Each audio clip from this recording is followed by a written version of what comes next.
Hi, I'm Terry and I'm nuts about stamping. I'm back today with another Sundays with Sizzix project. Today I'm going to make a general greeting card with the help of my Big Shot.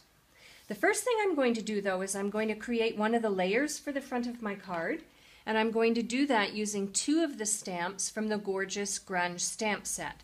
I'm going to use this Splat and then I'm going to use the Splatter, and I'm going to use Delightful Dijon as the color for both of those stamps. So I've got the Splat stamp and I'm going to ink it up very carefully. Now Delightful Dijon is quite a dark stamp, ink color, so I'm going to stamp off onto a piece of scrap paper and then stamp on to my card layer. The next thing I'm going to do is take the larger splatter stamp, or the splatter stamp. I'm going to do the same thing. I'm going to stamp off and then I'm going to stamp on my card layer. I just don't want the Delightful Dijon to be very dark looking. All right, the next thing I'm going to do is bring in 3 rolls of washi tape. They're from 2 different packs, and I will have the names of the packs and their product numbers over on my blog when the video is over. I'm going to take this one and I'm going to rip it, and I want to start it on the edge of my card.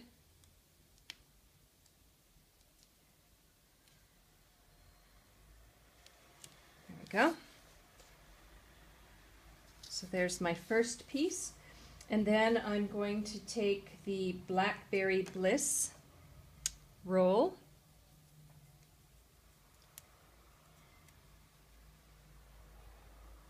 Sometimes it's hard to figure out where to start them.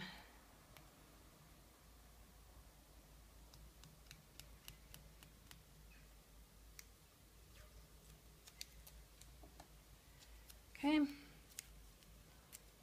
that's going to be my second piece.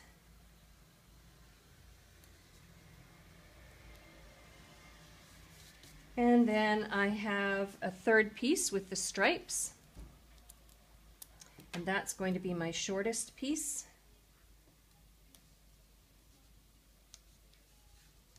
And I'm just going to roll that Blackberry Bliss just around the corner. There we go, like so. Now I'm going to bring in my Project Life corner rounder. It's not just for Project Life.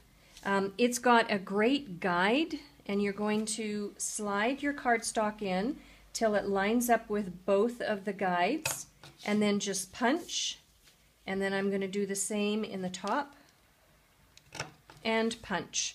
So I'm going to round those 2 corners, and then to that I'm going to adhere this to a piece of Delightful Dijon cardstock as a layer, but I want to also punch these 2 corners. So just gently slide it in, like so. And then I'm going to use my snail adhesive.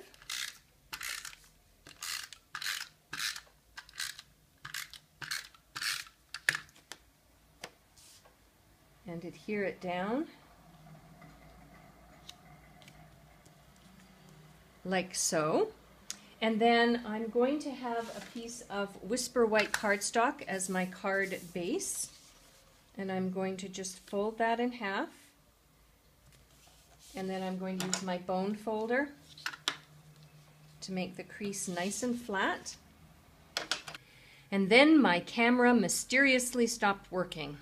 So I'm going to pick up from where I left off, which was the 2 layers with the stamping, the washi tape, and the rounded corners. And then I'm going to have a card base that's Whisper White. I'm also going to punch the rounded corners on the right hand side of my card, like so. And I'm also going to do the inside of the card, just so that when the card is closed, it looks rounded all around. Okay, and then I am going to bring in my snail and adhere my card layer on top.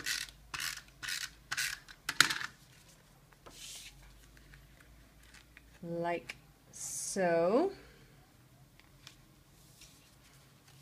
There we go. And then the last thing I want to do is use my Big Shot.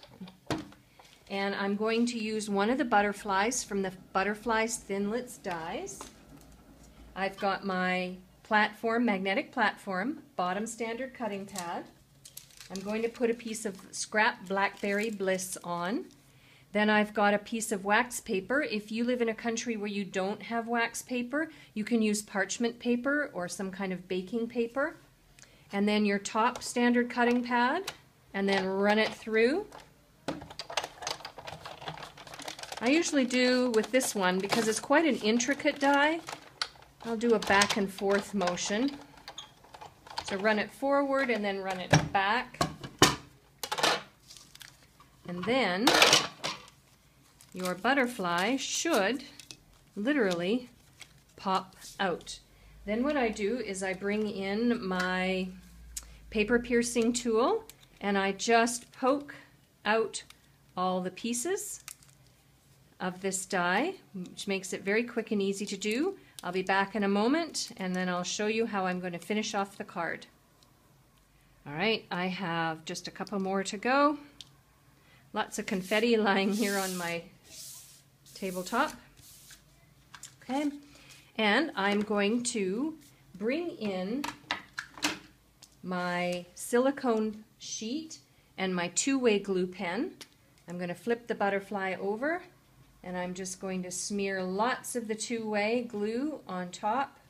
Doesn't matter if it goes through to the silicone pad. Once it's dry, you can just rub it off and it's ready for reusing again. I'm going to put this at a little bit of an angle, like so. And then I'm going to bring in my rhinestone jewels. I'm going to pick up a rhinestone jewel using my paper piercing tool. And I'm going to put it in the center of the butterfly like so. And then at this point I can either choose to put a phrase on it or not. And I think for this purpose I'm going to leave it without a phrase until I know exactly who I'm going to send it to. For a complete listing of the supplies that I used and the measurement for the cardstock layers, hop on over to my blog, www.nutzaboutstamping.com. While on my blog, make sure you're a newsletter subscriber. You can choose which newsletters you want to receive each month and they're free. You can place an order for the products I use to make this beautiful card. You can join my Catalog Express. It's a Creative Express catalog tour, monthly fun for a small minimum order. Or you can just look through lots of other sample ideas. I'm Terry. I'm nuts about stamping. See you next time. Bye for now.